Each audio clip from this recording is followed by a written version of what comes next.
Le livre de Smart Job, pour terminer notre émission, avec un titre qui a attiré notre attention, le concept des 25 cm. Mais qu'est-ce que ça peut bien vouloir dire? On découvre la couverture de ce livre, écrit par Pascal Moreau-Lucher. Il est avec nous, il est sur notre plateau, il est l'auteur de ce livre que j'ai lu.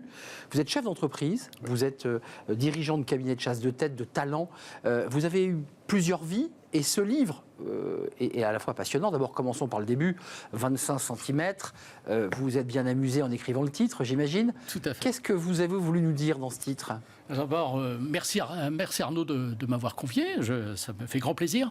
25 cm, c'est la distance entre le nombril et le cœur. Bon. Et j'ai repris une phrase qu'on a attribuée à Churchill, mais on n'est pas complètement sûr qu'il ait vraiment dite. On vit de ce que l'on a et on construit sa vie sur ce que l'on donne. Et pour moi, c'est plus intéressant de donner que de recevoir. Et 25 cm, c'est la distance entre le nombril et le cœur. C'est-à-dire, on quitte son nombril pour aller vers l'autre. C'est ce que vous voulez nous dire. Absolument. Ce livre, quand on le regarde, on se dit, bon, c'est un chasseur de tête, on va avoir un livre technique qui va nous donner des conseils. En fait, non. C'est un livre très holistique, très à 360, sur ce qu'est un être humain, oui, dans son rapport à l'autre et dans son rapport à toutes les choses de son quotidien, parce qu'il y a un peu de ça. Bien manger, se nourrir, il y a beaucoup de phrases d'érudits que vous citez dans ce livre, il y a un gros travail d'érudition quand même d'auteur que vous citez régulièrement, il y a beaucoup de culture dans ce livre. Qu'est-ce que vous avez voulu dire en écrivant les premières lignes ou en pensant ce livre? Alors, il vient d'une expérience effectivement très longue, à la fois par mon métier. J'ai reçu quand même plus de 10 000 candidats en entretien, et puis dans les cercles dans lesquels je suis, que ce soit associatif, politique ou autre, je vois beaucoup de gens.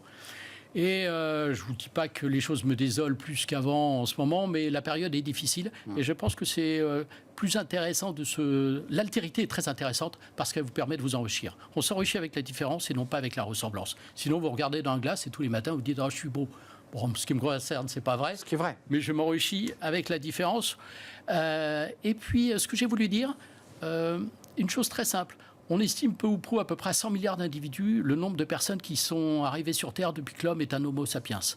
Il n'y en a plus que 8 milliards. Donc 92 milliards sont morts, il n'y aura pas de survivants. On va tous mourir. Donc il faut arrêter parfois de se prendre la tête et plutôt d'aller vers l'autre, essayer d'être dans un accompagnement. Et cet accompagnement va vous enrichir. Mais il y a des choses un peu incroyables dans ce que vous racontez. Alors des anecdotes sur la nourriture indienne un peu trop pimentée, sur la notion d'expérience, parce que ça renvoie à l'idée de il faut expérimenter pour savoir. Mais vous allez même plus loin dans le livre, vous expliquez qu'à 56 ans, vous vous êtes remis en question en vous creusant la tête, en parlant de vos cheveux d'ailleurs à nombreuses reprises, en vous arrachant les derniers cheveux, c'est ce que vous dites, parce que vous n'arriviez pas à résoudre un sujet, et vous nous dites à travers ce livre, à 56 ans, on peut tout remettre à plat et on peut tout recommencer. C'est ça que vous dites. Oui, et j'ai pas eu le choix. J'ai pas eu le choix, parce que mon client, qui me demandait quelque chose, c'est très simple, vous connaissez le métier du recrutement, généralement on a une description de poste, un profil, une grille de salaire, et là il me dit, je ne veux que des aigles. Les aigles rouges. Les aigles rouges? Ouais. Ah, il aimait les Indiens. Ah je fais comment? Alors au départ, je faisais de l'imposition sur les CV, mais les CV ne me parlaient pas. Et j'ai complètement changé ma façon. Maintenant, mes clients, mes clients, ils me donnent plus de définition de poste maintenant. Ils me disent, non, Pascal, vous savez faire, vous allez vous débrouiller. L'aigle rouge, vous l'avez trouvé ou pas? Oui. Plus d'une quinzaine pour ce client. Mais le recrutement, vous le dites aussi quand même, c'est que ça ne tient pas uniquement sur l'expérience du diplôme. Ça, vous le dites longuement dans ce livre. Ouais. Vous dites c'est autre chose, un recrutement et un échange avec un collaborateur ou un futur collaborateur. C'est autre chose. Le diplôme est important. Je ne veux pas le nier. C'est important, c'est ce que je dis aux jeunes. Moi, je dis à mes filles, bossez. Et puis, de toute façon, vous aurez les satisfactions. Mais pas que. C'est la base. Après, c'est l'intelligence des situations, la compréhension, la sensibilité, tout ce qui fait qu'un homme va se différencier. Et si vous me demandez le recrutement de demain, je vous dirais, soyez différents. Soyez différents. Si c'est pour être comme tout le monde, ça n'a aucun intérêt. Mais encore une fois, on parlait d'IA, on parle beaucoup d'intelligence générative, la machine. Moi, j'ai l'impression que c'est vous qui avez cette espèce de regard, cette intuition, cette façon de vous remettre en question. Ça part de vous ou c'est, je dirais, le monde qui est en train de changer et vous courez derrière? Les deux, mon général. Non, mais c'est évident que ça part de moi, parce que je le vois et que je suis complètement intégré dans mon monde, et je le vis pleinement.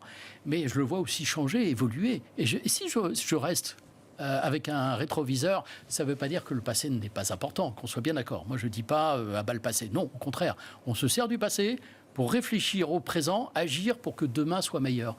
Donc c'est une chaîne qui n'est pas discontinue. J'ai vu que vous citiez une phrase de Staline que je trouve incroyable, un mort c'est très grave, mais 10 millions de morts c'est une statistique. Ouais. Qu'est-ce que vous vouliez dire par là?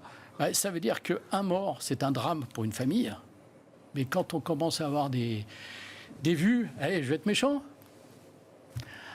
100 €, c'est pas très grave, 3500 milliards de dettes, personne n'est capable de se rendre compte avec notre intelligence, à quoi ça correspond, 3500 milliards. Moi, je ne m'en rends pas compte.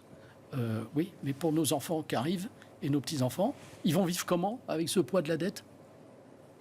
Avant de nous quitter, vous qui avez ce regard à la fois de chef d'entreprise, de recruteur, on a 1 minute 30, vous allez me dire c'est très très court, mais ce monde du travail que vous avez vu évoluer, on va vers quoi?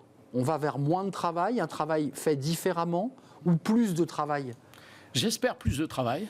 Ça, c'est parce que pour moi, le travail est non seulement indispensable, mais également une thérapie, et vous le verrez. Oui, et vous le dites, effectivement. Mais puis c'est important, de fierté, de gagner de l'argent, de dignité, etc. de fierté. De dignité, de vivre de ce qu'on gagne. Et puis c'est de la liberté. Travail égale liberté. Alors vous allez me dire, c'est facile quand on est col blanc. Hein. Attention, je dis que quand on est ouvrier, c'est un petit peu moins facile. Ce qu'on va vivre, un monde du travail qui va changer avec l'IA. Évidemment, moi-même, je suis en plein dedans. Je suis obligé de m'en servir. Je ne voulais pas. Il n'y a pas un gramme de ChatGPT dans le livre, hein, mais je suis obligé de m'en servir. C'est du fait main, ça se voit. Hein. C'est vous, hein, c'est votre patte. C'est pas Victor Hugo. Hein, voilà. Non, mais c'est fait main. Mais pour mes rapports de candidats, ChatGPT. Et vous gagnez du temps? Au lieu d'1 heure et demie par dossier, je prends 10 minutes, un quart d'heure. Allez, un quart d'heure. Ouais, tout est dit. Hein. Vertigineux. Allez vers l'autre avant d'avoir des diplômes. Restez avec nous, Pascal Moreau-Lucher. C'est votre livre, Le concept des 25 cm. On le voit d'ailleurs sur le petit dessin, la petite flèche entre votre nombril. Oubliez votre nombrilisme et allez vers les autres. Tournez-vous vers l'autre. Voilà le message de Pascal Moreau-Lucher. Merci Pascal de nous avoir rendu visite. C'est un vrai plaisir. L'émission est terminée. Merci à vous, merci de votre fidélité, merci à toute l'équipe, merci à Xavier aujourd'hui à la réalisation, merci à Saïd pour le son et merci à l'incontournable Nicolas Juchat. Et je salue Juliette qui est aussi en régie avec nous. Merci à vous, je vous dis à très bientôt. Bye bye.